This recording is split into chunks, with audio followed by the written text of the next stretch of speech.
You and I share a passion for science and engineering, and although we're separated by about 40 years, and I hope you find a craft that you want to dedicate your lifetime to perfecting. Ladies and gentlemen, President Rosenbaum, esteemed faculty members, distinguished guests, proud parents, and above all, the 2024 graduating class of Caltech.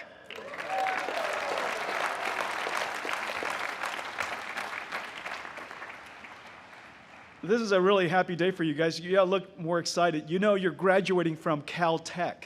This is the school of the great Richard Feynman, Linus Pauling, and someone who is very influential to me and our industry, Carver Mead. Yeah, this is a very big deal.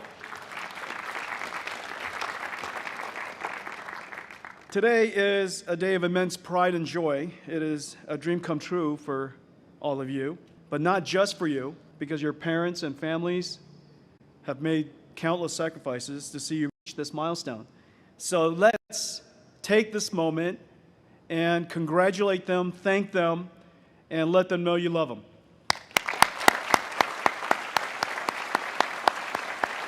Your journey here is a testament of your character, your determination, willingness to make sacrifices for your dreams, and you should be proud. The ability to make sacrifices, endure pain and suffering, you will need these qualities in life. You and I share some things in common. First, both chief scientists of Nvidia were from Caltech.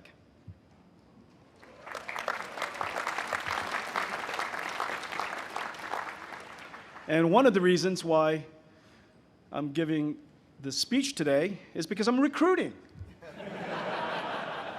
You and I share a passion for science and engineering, and although we're separated by about 40 years, we are both at the peaks of our career. For all of you who've been paying attention to Nvidia and myself, you know what I mean. It's just that in your case, you'll have many, many more peaks to go. Last year, I was honored to give the commencement address at Taiwan University. And I shared several stories about NVIDIA's journey and the lessons that we learned that might be valuable for graduates. I have to admit that I don't love giving advice, especially to other people's children.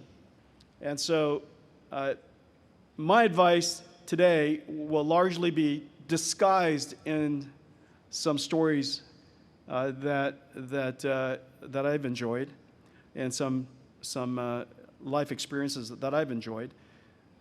I'm the longest running tech CEO in the world today. Over the course of 31 years, I managed not to go out of business, not get bored, and not get fired. And so I have the great privilege of enjoying a lot of life's experiences, starting from creating NVIDIA from nothing to what it is today. And so I spoke about the long road of creating CUDA, a programming model, the programming model that we dedicated over 20 years to invent, and that is revolutionizing computing today.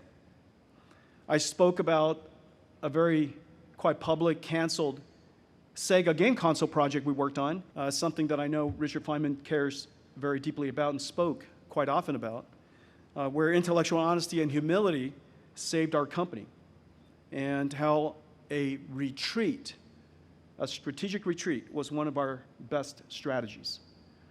All of these are counterintuitive lessons that I spoke about at the commencement. But I encouraged the graduates to engage with AI, the most consequential technology of our time.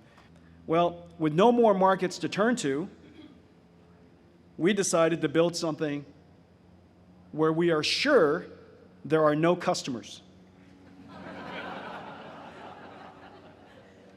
Because one of the things you can definitely guarantee is where there are no customers, there are also no competitors.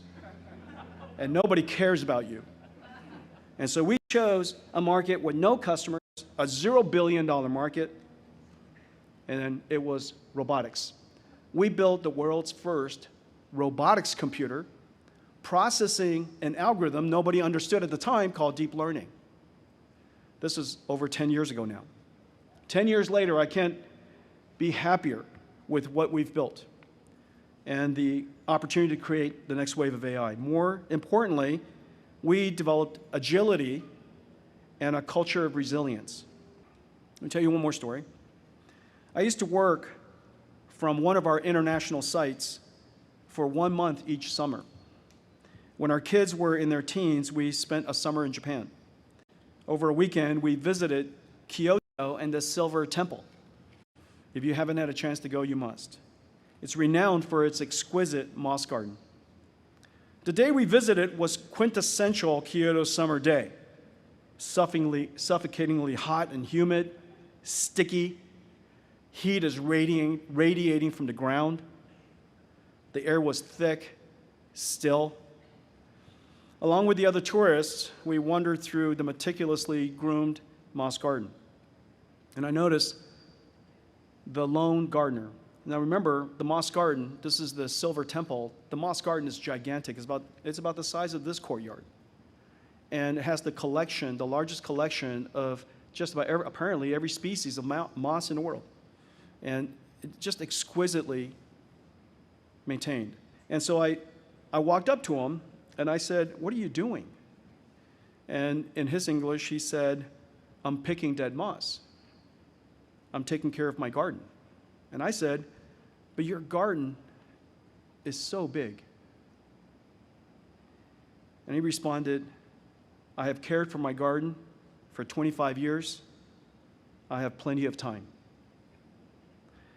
Well, that was one of the most profound learnings in my life, and it really taught me something. This gardener has dedicated himself to his craft and doing his life's work. And when you do that, you have plenty of time. Of all of the things that I value most about my abilities, intelligence is not top of that list. My ability to endure pain and suffering, my ability to work on something for a very, very long period of time, my ability to handle setbacks and see the opportunity just around the corner, I consider to be my superpowers. And I hope they're yours. And I hope you find a craft that you want to dedicate your lifetime to perfecting, to hone the skills of, and let it be your life's work. And then lastly, prioritize your life, and you will have plenty of time to do the important things. Congratulations, class of 2024. Go get them.